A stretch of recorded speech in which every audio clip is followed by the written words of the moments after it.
अफवाहों पर लगाम लगाने के लिए नेतन्याहू सामने आए तो एक नया दावा उन्होंने कर डाला। उन्होंने कहा कि इजराइल ने ईरान की न्यूक्लियर और बैलिस्टिक ताकत दोनों को खत्म कर दिया है, लेकिन ईरान के साउथ पार्स पर हुए हमले पर वो अकेले पड़ गए। और ट्रंप ने खुलेआम कहा कि उन्होंने नेतन्याहू को समझा दिया है कि इस तरह का हमला दोबारा नहीं होना चाहिए। और इसके बाद नेतन्याहू को कबूल करना पड़ा कि ईरान की गैस फील्ड पर हुआ हमला सिर्फ इजराइल का ही हमला था।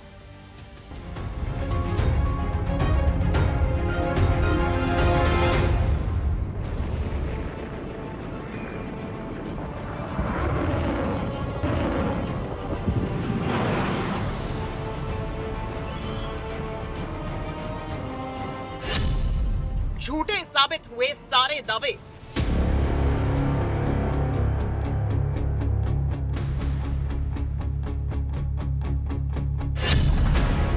अफवाहों का हुआ अंत। कैमरे के सामने आए Netanyahu. I'm alive, and you're all witnesses. मैं जिंदा हूं।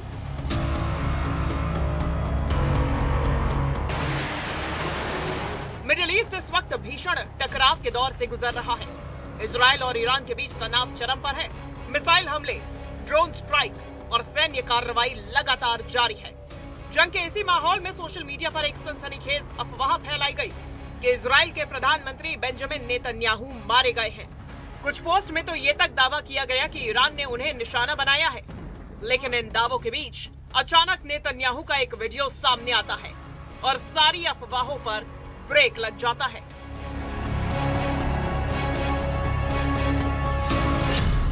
जंग के बीच मौत की खबर, सामने आ गए Netanyahu.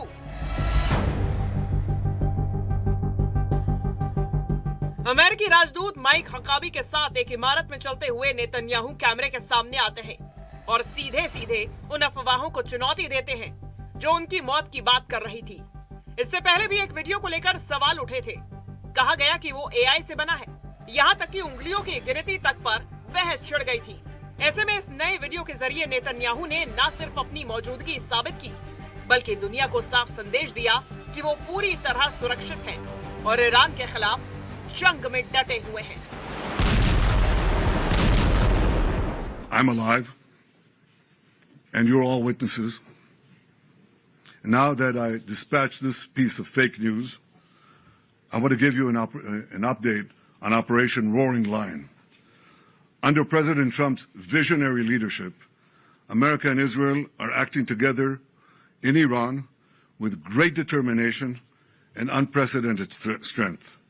Operation Rising Lion is designed to remove the existential threats posed by the Ayatollah regime, the regime that has waged war against America and Israel and the people of Iran for 47 years. It chants death to America, death to Israel, and it delivers death to its own people. जंग के नतीजे पर Netanyahu का बड़ा दावा।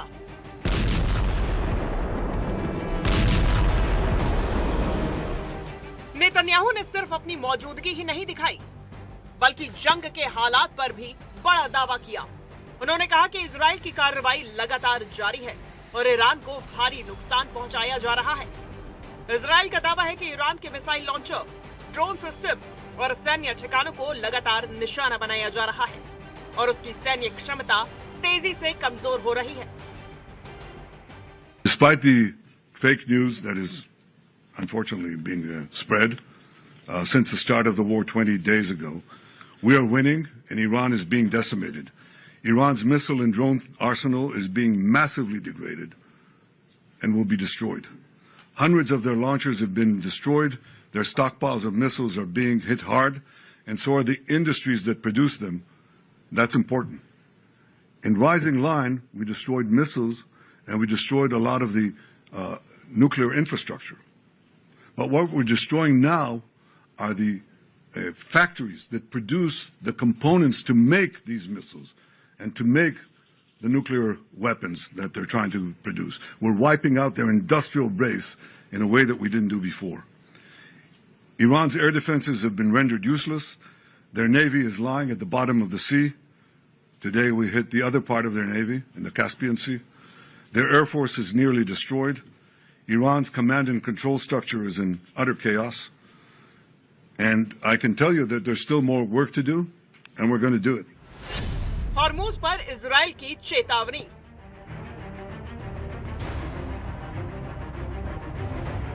जंग का असर अब सिर्फ इजराइल और ईरान तक सीमित नहीं रहा, बल्कि अंतर्राष्ट्रीय समुद्री रास्तों तक पहुंच गया है। हॉर्मूज स्ट्रेट, जहां से दुनिया का बड़ा तेल व्यापार गुजरता है, अब तनाव का नया केंद्र बन गया है। नेतन्याहू ने आरोप लगाया कि ईरान इस रास्ते को बंद करने की धमकी देकर दुनिया को ब्लैकमेल करना चाहता है, और अगर उसके पास परमाणु हथियार होते तो खतरा और भी बड़ा हो सकता था। The death cult in Iran is trying to blackmail the world by closing a key international maritime route, the Straits of Hormuz. It won't work. Israel is helping in its own way, and intel and other means, the American effort to open the Straits of Hormuz, rather. But I want to ask you to imagine how the Ayatollah regime would be able to blackmail the entire world if they had ballistic missiles with nuclear warheads. Just imagine what they would do. Look at what they're doing now and imagine what they would do if they had ballistic missiles, international range ballistic missiles, and nuclear-tipped warheads. Just imagine what a great threat that would be. So today, Israel and the United States are protecting America, Israel, the entire Middle East, but I venture to say the entire world. Middle east में हालात फिलहाल बेहद नाजुक बने हुए हैं। Israel और Iran के बीच टकराव थमने के कोई भी संकेत नहीं दिखाई दे रहे।